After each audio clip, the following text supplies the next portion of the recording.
Halo Ngominers, apa kabar? Seperti yang aku bilang di konten sebelumnya, aku bikin konten satu lagi untuk membahas soal update transfer. Ada beberapa update yang cukup menarik dibandingkan, maksudnya sebagai update dari kontenku kemarin. Oke, yang pertama sebelum itu aku mau menegaskan lagi soal pertandingan Inter lawan Monterrey besok. Nah, di sini, Inzaghi kualat. Soalnya udah 4 musim aku ngomongin Inzaghi aja, sekarang terus Inzaghi. Cifu dia berkomentar bahwa kemungkinan besar besok kita akan menyaksikan pemain baru Inter debut yaitu Luis Henrique dan, Petar Sukic. Dia bilang gini, "The new signings" sorry, di sini, "The new signings melakukan tugasnya dengan baik atau berlatih dengan baik. Luis Henrique itu agak ada di belakang karena masalah fitness, karena dia baru balik dari liburan. Kemudian Petar itu datang langsung dari timnas, jadi dia telah berlatih selama beberapa sesi dengan kami. Definitely artinya pasti kamu akan melihat mereka, entah itu dari start atau dari bench. So, kita akan melihat Petar Sukic dan Luis Henrique bermain, tapi ini baru kebetulan ya, karena yang namanya dalam pertandingan itu kan segalanya bisa berubah, bisa aja dia berubah pikiran atau, "Wah ini tipe musuhnya kayak gini nggak cocok," gitulah. Oke, sekarang kita langsung bahas soal, transfer pemain ya. Nah ini, eee, Ederson setelah menjalani musim yang menurutku sangat mengesankan bersama Atalanta ya. Salah satu best performer di lini tengah, bukan saja lini tengah Atalanta tapi juga lini tengah di Serie A. Kalau aku pribadi pilih dia akan masuk bersama dengan Scott McTominay, kemudian Barella, kemudian Hakan lah kalau misalnya kita, harus milih 3 gelandang di tengah ya, kalau formasi pakai 3-5-2, Ederson masuk. Mungkin Ederson di posisinya Mkhitaryan. Masalahnya adalah begini, yang berminat terhadap Ederson itu banyak. Itu ada Juventus, ada Al Hilal, eee, kemudian Inzaghi. Lagi-lagi Inzaghi, Inter. Satu konten ini udah berapa kali, udah bahkan di konten sebelumnya pun aku banyak seleo ngomongin Inzaghi, gila. Memang mungkin aku belum move on ya, di alam bawah sadarku itu mungkin belum move on dari Inzaghi. Anyway, masalah dari Ederson ini adalah asking price-nya yang terlalu mahal. Kabarnya Atalanta minta jeng jeng, jeng jeng jeng jeng, 60 juta. Kenapa aku pakai jeng jeng? Harusnya aku bilang gini, mereka minta harga 60 juta. Wow, lagi 60 juta. Loh kok nggak mau? 60 juta. Oh mau ternyata. Aduh, oh ini yang harusnya aku pakai ini biar bisa ngontrol kan, sorry. Nah, pakai ini biar biar enak, biar kedengeran. So, harga 60 juta ini bagiku kemahalan. Coba, oh udah kedengeran kok, cuma kurang keras aja. Sebagai gantinya mungkin Inter akan menyertakan Aslani sebagai bahan pertukaran. Aslani kalau bermain di Atalanta kemungkinan besar dia akan sukses. Kenapa aku berani bilang begitu? Karena sekali lagi, berkali-kali aku bilang Aslani ini nggak jelek. Dia kelihatan jelek karena banyak intristi yang membandingkan Aslani dengan Hakan, ya kejauhan Pak. Tapi kalau dia main, kan aku bilang di tim manapun di Serie A kalau Aslani bermain, sangat mungkin dia bisa menjadi starting 11. So, kalau misalnya ya udahlah Inter nggak puas dengan Aslani, tukar dengan Ederson, tukar tambah kan. Ederson misalnya 60 juta kemahalan sih. Ederson ini bagus, usia kan masih masih cukup muda ya, 25 tahun. Mungkin 40 lah, maksimal sekali 40, bahkan mungkin 35 pun udah agak mahal. Anyway, ya udah kalau mereka menghargain si Ederson 60 juta, ya udah kita hargai Aslani 30 juta. So, 30 juta tambah Aslani, kalau kita bisa dapetin Ederson menurutku ini sebuah, pertukaran yang bagus. Cuman ya saingannya Juventus, Pak. Juventus secara keuangan kayaknya lebih bagus dari Inter. Kemudian ada juga Al Hilal. Kalau Al Hilal dari segi keuangan, aduh, nggak usah dah ngomong. Sudah beda kualitas itu, Pak. Kualitas pembukuannya sudah beda. Cuman sekarang si Edersonnya apakah di usia emasnya kan 25 tahun ini apa dia mau ke Arab Saudi? Itu. So, kemudian berikutnya adalah Højlund lagi-lagi masih memanas ini. Tampaknya Højlund ini masih bingung karena awalnya dia bilang ingin lanjut dengan MU, sekarang dikabarkan dari orang dekat Højlund bilang dia sudah mulai nggak betah di MU, mungkin dia merasa kayaknya aku lebih cocok main di Serie A aja. Di Atalanta menurutku Højlund tampil sangat impresif walaupun golnya nggak sampai 20, kalau nggak salah berapa ya? Ketika di Atalanta 14 apa berapa, pokoknya sekitar 15 kayaknya kurang, tapi ingat Højlund tuh baru 22 tahun. So, kalau misalnya sebenarnya begini, kalau Inter bisa membeli Højlund dengan harga 40 juta, dengan umur dia yang 22 tahun, menurutku itu adalah investasi yang bagus gitu. Cuman yang namanya investasi itu kan ada peluang, ada resiko. Masalahnya adalah ya kalau dia bagus. Tapi resikonya kalau dia flop sama seperti kita ketika beli Korea dengan harga 30 juta sekian. Bagi klub IPL 30 itu kan nilai yang apa sih gitu. Tapi kita beli Korea 30 juta tahu-tahu ngeflop, itu sangat memberikan pukulan berat terhadap Inter Milan. Apalagi ini kalau kita beli dia seharga 40 juta gitu loh. Susah sih. Kalau misalnya Inter sekelas Manchester City, oke beli 40 juta. Flop ya udah anggap aja buang sial 40 juta kan. Tapi untuk sekelas Inter aduh susah. Itu soal Højlund ya. Tapi kemudian dari striker kita ke back. Nah, kalau kawan-kawan dengar Inter mengincar pemain Valencia yang namanya Christian Mosquera. Mosquera ini menurutku cukup bagus. Uh, tapi Inter hanya bisa membeli Mosquera kalau Inter bisa menjual Jan Bisek. Dan tidak main-main. Inter menetapkan harga 40 juta untuk Jan Bisek. Kalau beneran Jan Bisek bisa dijual 40 juta, aku akan bener-bener angkat topi sama Marotta. Sama seperti ketika Marotta berhasil menjual Onana 50 juta.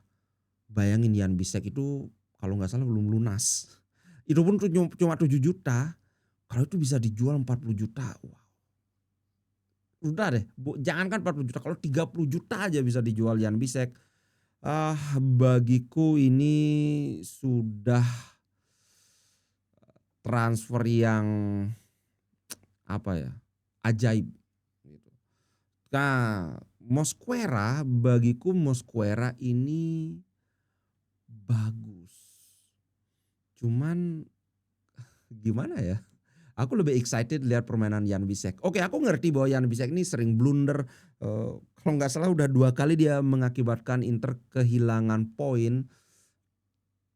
Tapi permainan Jan Bisek ini kayak bola liar nggak sih? Ketika dia maju, ketika dia nyundul, pokoknya ketika dia melakukan overlap, kita excited lihat. Cuman ya itu tim Itali lebih mengapresiasi pemain yang stabil, apalagi dia adalah seorang defender yang stabil secara defensif. So aku ngelihat kalau Inter bisa menjual 30 juta sebaiknya bisa dijual. Itu kalau aku pribadi ya. Ini bandingkan dengan Bastoni. Bastoni sebelumnya secara defensif kan dia biasa-biasa aja. Mungkin cuma sedikit lebih baik daripada Jan Bisek. Tapi dalam 2 musim terakhir kita lihat defensive skill dari Bastoni itu benar-benar luar biasa. Sudah komplit lah aku bilang. Bahkan sampai ingat gak? Waduh, setiap Bastoni diganti Inter pasti kebobolan. So bukan hanya secara menyerang, secara defense Bastoni itu ya almost perfect lah. Nah, Bisek secara defense kita tidak bisa mengandalkan dia itu. Nah, sekarang aku mau bahas soal ini nih. Ketimbang Højlund karena ada ini. Inter mengincar duo Yohan Boni dan Giovanni Leoni, ini si Leoni. Maksudku begini, Inter pinginnya dapat dua-duanya, Yohan Boni dan Højlund. Tapi kalau kita realistis ini kayaknya susah, hampir tidak mungkin malah. Karena Yohan Boni itu dia kayaknya udah mungkin 80% pasti ke Inter karena pemain sendiri sudah setuju. Tinggal masalah nego harga pembelian aja. Kabarnya sudah ya oke dah kayaknya di 25 juta. Inter sudah oke, Parma kelihatannya juga sudah oke. Bahkan kalau ini lancar, kalau Inter bisa lolos dari 16 besar, jadi ketika bulan Juli transfer market sudah dibuka, bisa jadi dia akan bermain di Club World Cup bersama Inter. Nah, Højlund ini aku ngelihat secara realistis kayaknya susah Inter ngambil Højlund sekaligus ngambil Yohan Boni. Itu kalau pendapatku pribadi ya. Nah, Giovanni Leoni ini pemain baru 18 tahun. Parma buka harga 20 juta. Aku sudah lihat beberapa, terus terang 20 juta kemahalan. Menurutku Leoni ini ya kira-kira ya 12 juta itu harga yang pas. Kalau 15 juta udah agak Inter itu udah gambling namanya beli pemain sekelas Leoni ini dengan harga 15 juta, apalagi 20 juta. Tapi namanya kan dia buka harga kan, sama kayak Inter mau beli Hakan Calhanoglu buka harga 40 juta, mau beli Jan Bisek 40 juta, tapi nanti berapa jadinya kan belum tentu segitu kan. Nah, bisa jadi karena Inter beli dua pemain sekaligus ya dapat diskon kan, biasa kalau kita beli kayak AC Milan beli pemain Kodian itu kan dapat diskon. Intinya adalah begini, kalau Leoni ke Inter, aku belum melihat dia bisa langsung jadi pemegang posisi starting 11. Jangankan dengan Acerbi, dengan De Vrij masih bagusan De Vrij. Yakin aku. Apalagi dengan Pavard di kanan, dia kan ya bisa namanya center back, bisa di kanan, bisa di kiri, bisa di tengah. Giovanni Leoni bagiku pemain yang belum jadi, kayak Aslani dia. Statusnya kalau dia datang itu dia baru jadi pemain cadangan, pemain backup. Untuk pemain backup 20 juta itu enggak mungkin, Pak. Untuk sekelas Inter enggak mungkin ngeluarin 20 juta untuk pemain cadangan. So, kita lihat aja bagaimana perkembangan Giovanni Leoni. Ada kabar dari Pedula tentang Fratesi. Ini ada kaitannya dengan penjualan Hakan Calhanoglu. Fratesi itu adalah pilihan utama dari Napoli.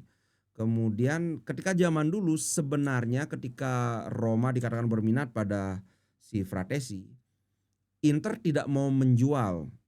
Makanya Inter ngasih harga 50 juta karena nggak mungkin ada tim yang mau beli Fratesi 50 juta. Apalagi Roma. Roma kan ya keuangannya stabil tapi mereka bukanlah klub kaya itu. Jadi kalau misalnya Napoli bisa bayar 30 juta itu sangat mungkin Fratesi dijual.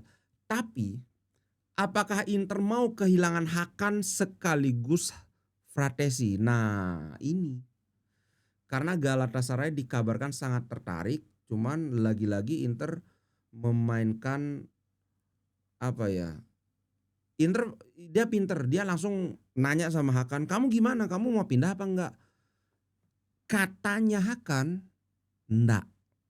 Tergantung ini aja kalau manajemen mau jual, oke, tapi saya happy di sini." Intinya begitu. Makanya Inter kasih harga 40 juta, lagi-lagi karena bukan 40 juta belum tentu kan hasilnya laku segitu, bisa jadi mungkin 30, 20, bahkan menurutku ya, ingat kita jual Brozovic itu 18 juta. Hakan kalau kita bisa jual Hakan itu 25 juta itu sudah oke. Ingat Hakan itu kita sudah dapat Super Copa, dapat Scudetto, dapat masuk final. Intinya secara nilai buku itu sudah kita dapat lebih daripada yang kita bayar. Karena kita cuma bayar bonus aja 10 juta. Kan kita dapatnya gratis dari Milan kan. So bagi Inter sendiri secara ekonomi nggak ada kerugian kalau kita ngejual Hakan dengan harga 25 juta. Kerugian kita itu adalah di lapangan. Karena sampai saat ini gelandang bertahan terbaik di Serie A itu adalah Hakan. Dan aku cukup yakin, seperti yang aku bilang, Hakan ini adalah pemain yang disiplin, tidak suka dugem kayak Ronaldinho. aku cukup yakin sampai umur 35 Hakan itu masih bagus mainnya. Tentu saja ya semakin tambah umur dia nggak bisa lagi kayak dulu, ya ngebut lah, kayak Mkhitaryan lah. Dia bisa ngover ngover jarak yang jauh tapi tidak akan bisa banyak sprint gitu. So, kembali ke permasalahan Inter, apakah bijak bagi Inter untuk menjual Hakan dan Fratesi bersamaan? Bagiku Hakan itu masih menjadi pemain terbaik di posisinya di Inter. Mending Inter jual Fratesi, walaupun ya kemarin ada selentingan bahwa dengan datangnya Cifu, dia memberikan angin segar pada Fratesi bahwa, intinya aku kemungkinan make kamu. Kamu mungkin nggak akan jadi pilihan utama tapi dijamin menit bermainnya akan jauh lebih banyak dibandingkan di masa Inzaghi. Itu kalau dari yang aku tangkap dari komunikasi Cifu ya. Cuman ya sekali lagi kalau dia bisa dijual 30 juta, ya mending Inter ambil Rovella. Maksudnya Fratesi jual, Aslani jual, Hakan bertahan, terus Inter ngambil Rovella juga. Dengan catatan ya jangan 50 juta, Rovella kalau 50 juta kemahalan Pak. 25 lah itu. Karena Rovella ini ada momen-momen dan aku baca berita ya, karena aku kan nggak ngikutin Lazio. Ada momen-momen di mana Rovella Rovella ini tampilnya nggak konsisten. Dan bagusnya kalau Rovella main, kalau ternyata dia bisa mengisi posisi Hakan dengan baik, Hakan bisa didorong ke depan lagi menjadi Metsala seperti musim pertama dia di Inter. Itu sih menurutku. So, kemungkinan besar Fratesi akan ciao dari Inter. Cuman kita lihat saja. Oh ya, poin berikutnya lagi aku lupa menekankan bahwa Hakan itu kemungkinan akan bertahan karena dikabarkan harga yang dipatok oleh Inter itu kan tinggi 40 juta. Kalau dari 40 juta paling turunnya jadi 30 atau 25.